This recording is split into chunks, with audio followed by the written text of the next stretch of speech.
Depois da decisão da semana passada do Supremo Tribunal Federal, derrubando o entendimento sobre a prisão após condenação em segunda instância, nós vimos, além da libertação pluripartidária de corruptos condenados, a antecipação de um debate político e até presidencial 3 anos antes da eleição que está marcada para 2022. Esse tom polarizado ficou ainda mais escancarado após os discursos do ex-presidente Lula, que apesar de ser ficha suja, se mostra como uma opção da esquerda completamente enfraquecida, sem uma liderança realmente competitiva até agora. Nos 2 discursos que fez, depois que saiu da cadeia, tanto em Curitiba quanto na porta do sindicato em São Bernardo do Campo, no sábado, Lula disparou contra a Lava Jato, contra o procurador Dallagnol, o ministro Moro, o presidente Bolsonaro. E o que mais me chamou a atenção foi as falas do ex-presidente com relação ao ministro da Economia, Paulo Guedes, já que a economia pode ser, de fato, fiel dessa disputa. Foi a área escolhida como alvo principal. Lula atribuiu todos os problemas da economia a Guedes, chamando-o de demolidor de sonhos e também de destruidor de empregos, ignorando por completo o desastre que foi o governo de Dilma Rousseff, como se ele não tivesse sido um fracasso e colocado o país nesse atoleiro. De qualquer forma, aos 74 anos de idade, Lula disse que vai viajar o país, vai fazer campanha, insisto, mesmo sendo ficha suja. Do outro lado da trincheira, o presidente Bolsonaro, que gosta dessa política do embate, do confronto. Lembre-se que mesmo sem ter praticamente nenhuma oposição até agora, todos os dias o próprio governo arrumava um alvo de ataques, seja a imprensa, as ONGs, o presidente francês Emmanuel Macron, a balbúrdia, a minha mãe, enfim, o Bolsonaro sempre achou um alvo. Agora terá de fato um opositor com quem vai bater boca, né? E poderá voltar a usar a retórica que foi vitoriosa nas eleições de 2018, de que Bolsonaro é o único que pode evitar a volta do PT. Como se Bolsonaro já não tivesse sido eleito e ainda pela frente tem mais 3 anos para provar para aqueles que votaram nele ou não que de fato merece continuar lá em 2022 no Palácio do Planalto. Esse tipo de discurso ajuda a inflamar a já inflamada horda bolsonarista nas redes sociais.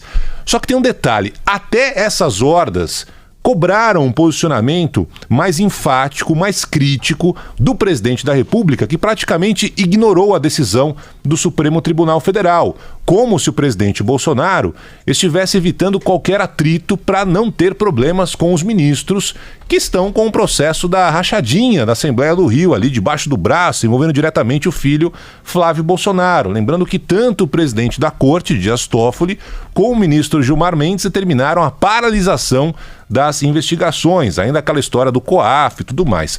Então, hoje, você tem de um lado aqueles que acham que Lula é Deus, que foi vítima, que foi uma grande armação da Lava Jato e que apesar da condenação em terceira instância, no caso do triplex do Guarujá, nada disso aconteceu e que o sítio de Atibaia é uma peça de ficção, com pedalinhos, com reformas sob medida que nunca existiram.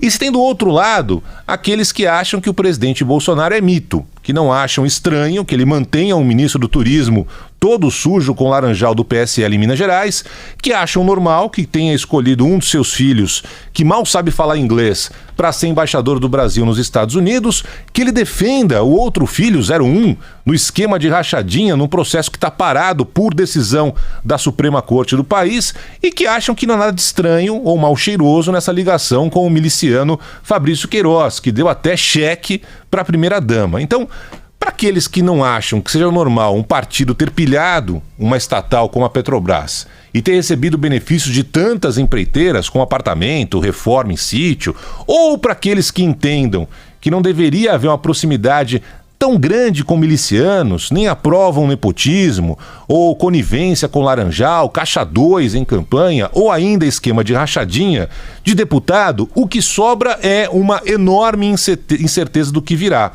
Seja na área política, com essa interminável polarização, mesmo faltando ainda 3 anos para a eleição presidencial, mas principalmente a incerteza sobre o real combate à corrupção no país. Não dá para dizer que todos os avanços da Lava Jato, com seus erros e acertos, estão sendo jogados no lixo. Afinal, nem todos os condenados por corrupção estão sendo soltos. A gente falava mais cedo. O Sérgio Cabral, o Eduardo Cunha, o Gedel, esses continuam presos. Só que agora, quando Lula, quando Dirceu, quando Tucano, Eduardo Azeredo em Minas Gerais deixam a cadeia, o sentimento é que basta ter bons advogados, que mesmo condenados, a corrupção vale a pena. Porque pode-se tentar recursos até a última instância. Bate ali na porta do céu, pergunta para o São Pedro, e aí, posso ficar aqui ou posso ser solto, né? Eu sei que pela letra fria da lei, a gente falou muito sobre isso nos últimos dias, né? Os ministros do Supremo Tribunal Federal seguiram friamente o que está escrito na Constituição. Mas até ontem, até 2016, essa letra era a mesma, a Constituição era a mesma, só que o entendimento da maioria dos ministros era completamente diferente, inclusive o ministro Gilmar Mendes. E sei também que tem a Defensoria Pública, né, que tenta ali ajudar em vários casos, mas na prática mesmo, sabemos bem que são aqueles que têm bons advogados, que conseguem com liminar, com chicana, com recursos, empurrar os processos até que mesmo com condenações, os crimes sejam prescritos. Aliás, tem um detalhe que chama atenção. No dia seguinte da decisão do Supremo Tribunal Federal, no dia seguinte, sexta-feira, que muda a regra sobre prisão em segunda instância, o Supremo Tribunal Federal mostrou que é o Supremo Tribunal Federal de sempre. No dia seguinte à decisão que autorizou a soltura de corruptos condenados que roubaram milhões e milhões, a mesma corte negou a soltura de um homem que furtou um radiocomunicador de uma faculdade em Minas Gerais. O radiocomunicador custa R$70. Um dia antes, por maioria, 6 votos a 5, os ministros do Supremo Tribunal Federal entenderam que está de boa ter preso o condenado em terceira instância saindo pela porta da frente da cadeia.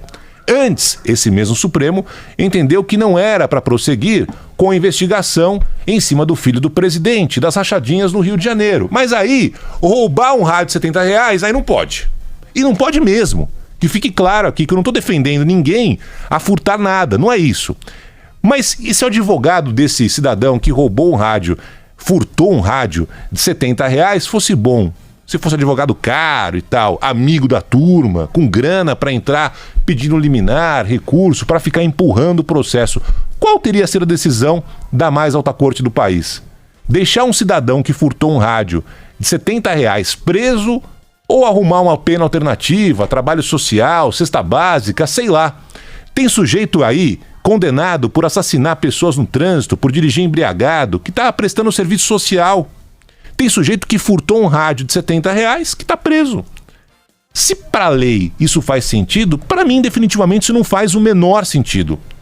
Entre a corrupção da esquerda e a corrupção da direita, o que sobra para o povão é apenas a corrupção. A ideologia fica apenas para os poderosos, como um privilégio para justificar seus atos falhos, duvidosos ou criminosos. E para alguns poucos que pensam estar alheios à realidade tão dura do nosso país. E vamos em frente.